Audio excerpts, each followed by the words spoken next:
So I'm going to go ahead and put in this new clip that we have, Shoreline, for the very end. So if you remember, that one was a horizontal video, and I want to show you something over here in the project window. If you're in the list mode, this is a convenient mode to be in because you can use this cursor here to slide and get more information about the clip. So you'll see that all these other ones are exactly the size we need, but the Shoreline one is a different dimension altogether. So we need to change how that works in here. So I'm going to go ahead and drag it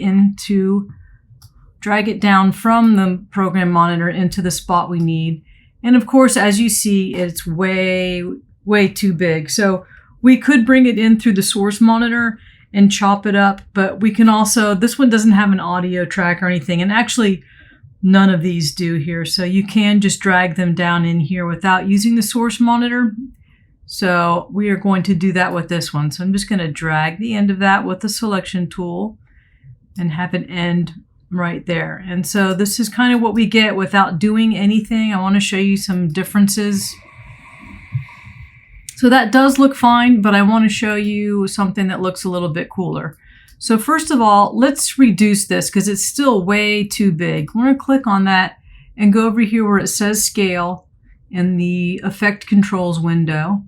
And also let's open this up because we're going to animate it and we need a little bit more room to do the animation. Go where it says scale and let's reduce it down until it just fits at the top and bottom.